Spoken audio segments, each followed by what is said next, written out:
아, 네, 대표님. 네. 이번에는 종목에 관한 재미있는 이야기 하나 해볼까 해요. 한동안 그 태조 이방원, 이거 이름 정말 잘 지은 것 같아. 이 정말 이 주식들이 한참 핫했었다가 최근에 좀 많이 와르르 무너지긴 했는데 이들 중에 어떤 분야가 전망이 좋을지 대표님 어떻게 예상하세요? 제가 아까 이제 저희 그 이노베이션 포트폴리오를 몇 번 말씀을 드리고 있는데 여기서 저희가 이노베이션에서 보고 있는 6개 테마 중에 한 두세 개가 또 겹칩니다. 그래서 하나하나 그 태조 이방원이라고 하면 이제 뭐 아시겠지만 태양광, 조선, 그다음에 뭐 2차 전지, 방산, 그다음에 원자력 이렇게 보통 얘기를 하죠. 제가 잘 모르거나 뭐 한 거는 좀 짧게 말씀드릴 텐데 일단 태양광은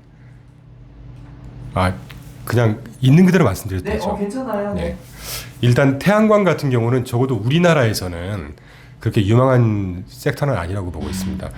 사실 아주 가까운 제 이제 동서가 국가에서부터 투자를 받은 회사인데 그 회사가 태양광 그 전지 판넬 기술 개발하고 관리하는 회사에서 근무를 하고 있는데요.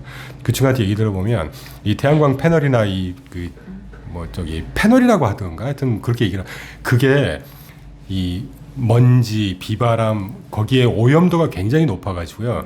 효율성이 굉장히 많이 떨어진다고 합니다. 많이 떨어진다고 하더라고요. 네, 저도 알고 있어요. 그 더군다나 우리나라는 제가 되게 조심스럽긴 한데 이 태양광 섹터라고 하는 태양광 산업이라고 하는 게 약간 정치적인 색채가 조금 섞여 있기 때문에 그동안에 너무 많은 뭐 굳이 멀티플로 얘기를 하자면 거품이 좀 많이 껴 있다. 물론 뭐 아프리카라든가 이 적조량이 되게 많고 이 그 태양광 패널을 설치할 수 있는 평야가 많은 곳, 미국의 뭐 굉장히 광활한 사막 지역이 있다거나 이런 데는 충분히 채산성을 기대해봐도 되긴 하겠지만 우리나라에서는 자연환경 파괴도 너무 심하고요.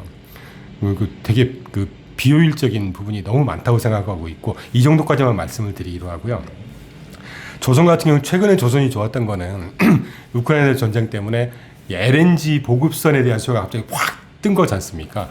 그래서 조선 부분 같은 경우도 그렇게 길게 메가 트렌드가 되거나 할 만한 여지는 별로 안 보인다고 보고 있습니다. 그리고 아까 방산 같은 경우는 왜 그 전쟁에 대한 뭐 단기 이슈라는 말씀을 드렸기 때문에 길게 말씀 안 드리고 이제 본격적으로 2차 전지 원자력인데 2차 전지는 워낙 저희 테마 중에도 하나고 아까 이전 질문에서 자세히 설명드렸기 때문에 원자력을 말씀드리면 저희 그 핵심 테마 중에 하나입니다. 원자력은. 원자력이 왜 유망하다고 생각을 하냐면요.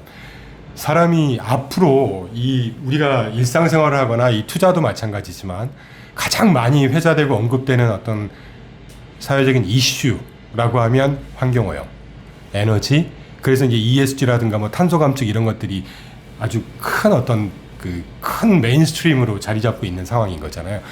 그러면 이 현상을 보고 이 현상의 원인이 뭐고 이 현상에서 어떤 솔루션이 필요한지를 조금만 더 고민을 해보시면 환경오염에 따른 에너지, 청정에너지, 지구의 어떤 환경을 좀 지켜야 되는 이런 여러 가지 이슈들을 믹스해서 딱 보면요.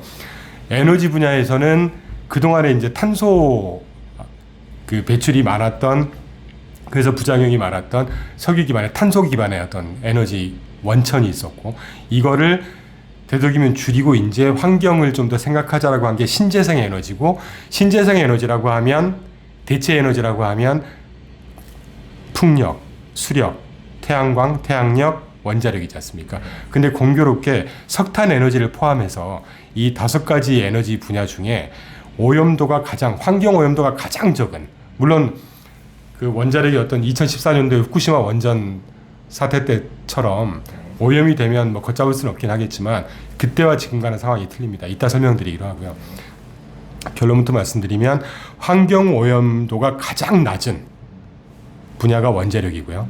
한 단위 전력을 생산을 할 때 결국은 에너지라는 건 전력이니까 한 단위 에너지 전력을 생산을 할 때 생산 비용이 가장 낮은 게 원자력입니다.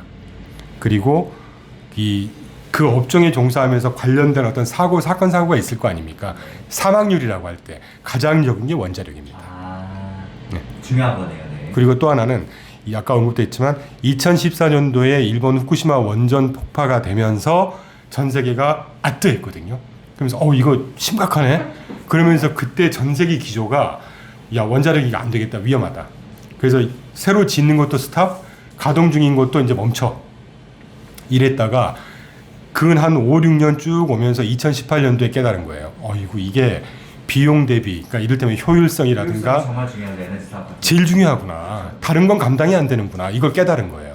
그래서 2018년 딱 기점으로 해서 원전의 선진국이라고 하면 그 선두 국가라고 하면 보통 선진국들이거든요. 미국, 일본, 유럽 정도 됩니다. 프랑스 이런데, 독일, 프랑스 이런 데가 약속이나 한 듯이 2018년도 기점으로 해서 다시 원전으로 대대적인 기조 변화를 합니다.